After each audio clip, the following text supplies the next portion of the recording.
ಸಂಗೀತವಿಲ್ಲದಿದ್ದರೆ ಜೀವನವೇ ವ್ಯರ್ಥ. ಪ್ರೀತಿಯ ಕೊರತೆಯಿಂದಲ್ಲ, ಸ್ನೇಹದ ಕೊರತೆಯಿಂದ ಮದುವೆಯಲ್ಲಿ ಸಮಸ್ಯೆ ಶುರುವಾಗುವುದು. ಯಾವ ಸಮಸ್ಯೆ ನಮ್ಮನ್ನು ಕೊಲ್ಲುವುದಿಲ್ಲವೋ ಅದು ನಮ್ಮನ್ನು ಬಲಪಡಿಸುತ್ತದೆ.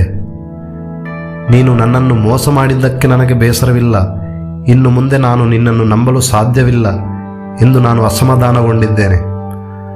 ಸಂಗೀತವನ್ನು ಕೇಳದವರು ನೃತ್ಯವನ್ನು ಮಾಡುವವರನ್ನು ಕಂಡು ಹುಚ್ಚರೆಂದು ಭಾವಿಸುವರು. ನಾವು ರಾಕ್ಷಸರ ವಿರುದ್ಧ ಹೋರಾಡುತ್ತಾ ಆ ಪ್ರಕ್ರಿಯೆಯಲ್ಲಿ ನಾವು ಕೂಡ ರಾಕ್ಷಸರಾಗುತ್ತೇವೆ.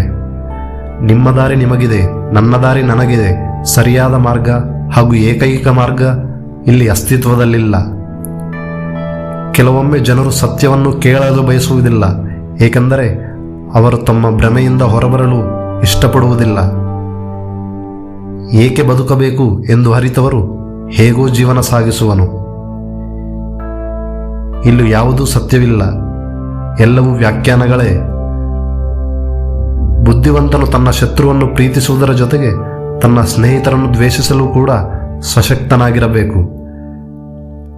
ಪ್ರತಿದಿನ ಹೊಗಳುವ ಆ ದೇವರನ್ನು ನಾನು ನಂಬುವುದಿಲ್ಲ.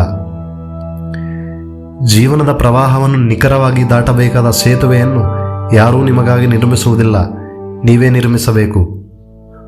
ಮನುಷ್ಯನ ಸೃಷ್ಟಿ ದೇವರ ತಪ್ಪೆ ಅಥವಾ ದೇವರ ಸೃಷ್ಟಿ ಕೇವಲ ಮನುಷ್ಯನ ತಪ್ಪೆ? ಮನುಷ್ಯ ಅತ್ಯಂತ ಕ್ರೂರವಾದ ಪ್ರಾಣಿ. ನಾನೊಂದು ಕತ್ತಲೆಯ ಕಾಡು. ನನ್ನ ಕತ್ತಲೆಗೆ ಹೆದರದವನು ಗುಲಾಬಿಗಳಿಂದ ತುಂಬಿದ ದಡಗಳನ್ನು ಕಾಣುವನು.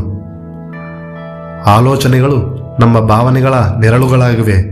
ಅವು ಯಾವಾಗಲೂ ಗಾಢವಾಗಿಯೂ ಮತ್ತು ಸರಳವಾಗಿರುತ್ತವೆ.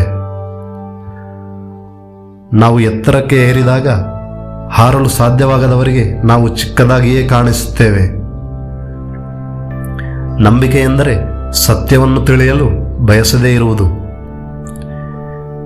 ಜಗತ್ತಿನಲ್ಲಿ ಎರಡು ವಿಭಿನ್ನ ರೀತಿಯ ಜನರಿದ್ದಾರೆ: ತಿಳಿಯಲು ಬಯಸುವವರು ಮತ್ತು ನಂಬಲು ಬಯಸುವವರು. ನನಗೆ ಬೇಕಾಗಿರುವುದು ಕಾಗದದ ಹಾಳೆ ಮತ್ತು ಬರೆಯಲು ಒಂದು ಲೇಖನಿ. ಇವೆರಡಿದ್ದರೆ ನಾನು ಜಗತ್ತನ್ನು ತಲೆಕೆಳಗಾಗಿ ಮಾಡಬಲ್ಲೆ.